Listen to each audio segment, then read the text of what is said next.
Hello दोस्तों, आज हम सुनेंगे महर्षि वाल्मीकि की कहानी। महर्षि वाल्मीकि का जन्म त्रेता युग में अस्सु पूर्णमासी को एक श्रेष्ठ घराने में हुआ। वाल्मीकि जी अपने आरंभिक जीवन में बड़ी तपस्वी एवं भजनिक थे, लेकिन एक राजघराने में पैदा होने के कारण शस्त्र विद्या में काफी निपुण थे। वाल्मीकि जी के नाम के बारे में ग्रंथों में लिखा है कि वाल्मीकि जी जंगल में जाकर कई साल तपस्या करते रहे।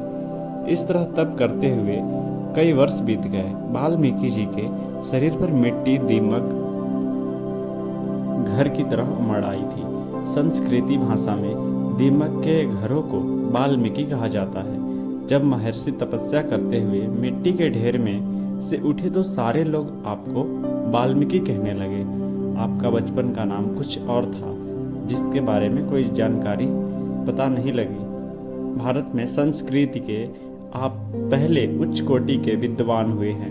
महर्षि वाल्मीकि जी को ब्रह्मा का पहला अवतार माना जाता है।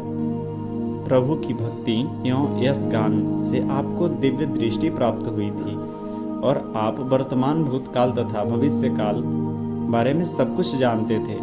श्री रामचंद्र जी के जीवन के बारे में महर्षि जी को पहले ही ज्ञान हो गया था, इसलिए महर्षि जी ने श्री रामचंद्र जी के जीवन के बारे में पहले रामायण नामक एक महाग्रंथ संस्कृत में लिख दिया था। बाद में जितनी भी रामायण अन्य कवियों तथा ऋषियों द्वारा लिखी गई है, वह सब इसी रामायण को आधार मानकर लिखी गई है। जब महर्षि वाल्मीकि को रामायण की कहानी का पूर्ण ज्ञान हो गया तो वाल्मीकि जी ने एक दिन अपने एक शिष्य को बुलाया तथा तमसा नदी के किनारे पर पहुंच गए। इस सुंदर नदी पर वह पहली बार आए थे। वह नदी के तट पर चलते चलते बहुत दूर निकल गए। अंत में वह नदी के एक तट पर जाकर रुक गए। नदी का वह किनारा बड़ा सुंदर तो था, हरा भरा था। नदी का सुंदर किनारा और निर्मल जल देखकर वाल्मीकि जी बहुत प्रसन्न हुए।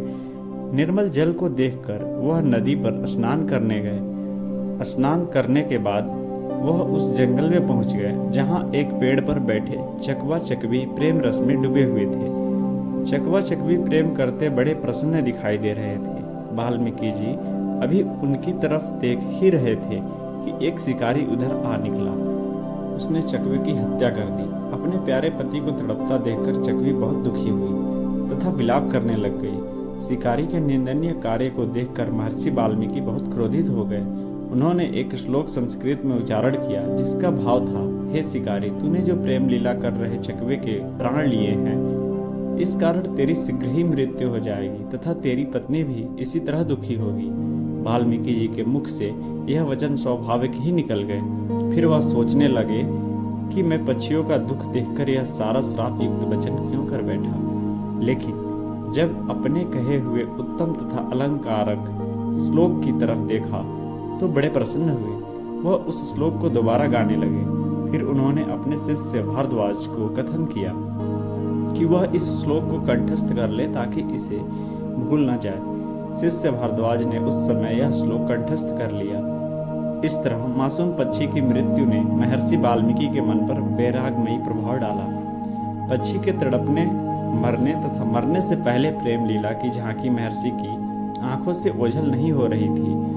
इस विचार में डूबे हुए वाल्मीकि अपने आश्रम में आ पहुंचे, लेकिन आश्रम में आकर भी उस श्लोक को मुंह में गुनगुनाने लगे।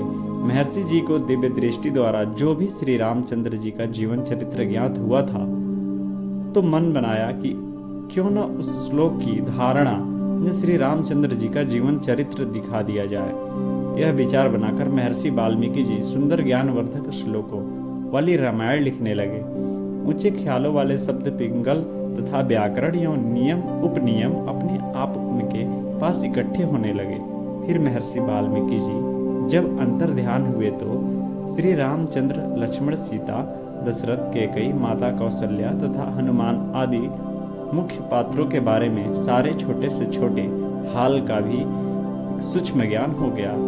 यहाँ तक कि श्री रामचंद्र जी का हंसना, बोलना, मुस्कुराना तथा खेलना भी कानों में सुनाई देने लगा। आंखें उनके वास्तविक स्वरूप को देखने लगी। सीता तथा श्री रामचंद्र जी के जो संवाद वन में होते रहे, महर्षि जी को उनका भी ज्ञान होता गया। जो भी घटनाएं घटित हुई थीं वे याद आ गईं। फिर महर्षि वाल्मीकि जी ने अपने शिष्यों के पास से बेअंत भोज पत्र मंगवाए तथा उनके ऊपर लिखना शुरू कर दिया, जो बहुत मनोहर है, तथा संपूर्ण रचना को 7 कांडों, 745 सरंगों तथा 24,000 श्लोकों में विभक्त किया गया। जब महर्षि वाल्मीकि रामायण का मुख्य भाग लिख चुके थे तो सीता माता श्री रामचंद्र की ओर से वनवास दिए जाने के कारण उनके आश्रम में आईं। महर्षि जी ने अपने सेवकों को सीता माता को पूरे आदर सत्कार से रखने के लिए कहा। कुछ समय के बाद सीता माता के गर्भ से 2 पुत्र ने जन्म लिया। उन पुत्रों के नाम लव तथा कुश रखे गए। महर्षि ने उन बच्चों के पालन पोषण का विशेष ध्यान रखा। अल्प आयु में ही उनकी शिक्षा शुरू कर दी। महर्षि वाल्मीकि स्वयं लव एवं कुश को पढ़ाते थे। बच्चों को संस्कृत विद्या के साथ साथ संगीत तथा शस्त्र विद्या भी दी जाती थी। वाल्मीकि लव कुश को रामायण भी पढ़ाते थे। वह दोनों बालक शीघ्र ही संस्कृत के विद्वान, संगीत के सम्राट बन गए। वे शस्त्र विद्या में भी काफी निपुण हो गए। महर्षि ने सोचा कि इन बालकों के द्वारा राम कथा को जगत में प्रचारित किया जाए। उन बालकों को वाल्मीकि ने राम कथा मौखिक याद करने के लिए कहा। बालक लव कुश ने कुछ समय में ही 24,000 श्लोक कंठस्थ कर लिए।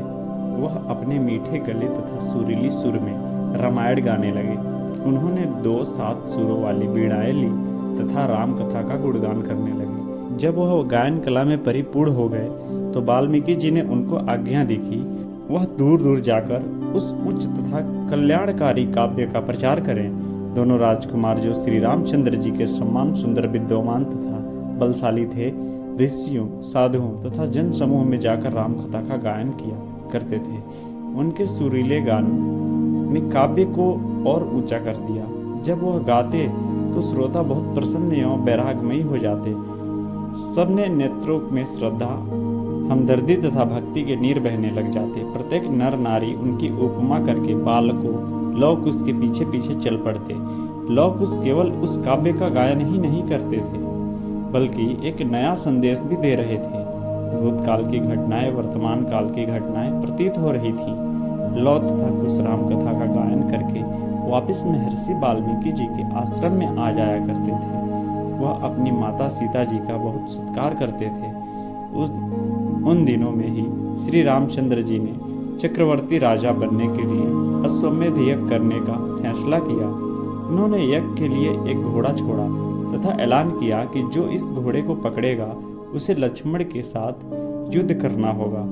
लक्ष्मण एक बड़ी सेना लेकर घोड़े के पीछे पीछे जा रहे थे। जब यह घोड़ा महर्षि वाल्मीकि के आश्रम के निकट पहुंचा तो लव कुश ने उस घोड़े को पकड़ लिया तथा अपने आश्रम आकर एक पेड़ के साथ बांध दिया। जब लक्ष्मण सेना लेकर निकट आया तो उसने बालकों को घोड़ा छोड़ने के लिए कहा, लेकिन लव कुश ने मना कर दिया और कहा, हमें यह घोड़ा बहुत पसंद है, हम इसकी सवारी किया करेंगे, आप कोई अन्य घोड़ा छोड़ दीजिए।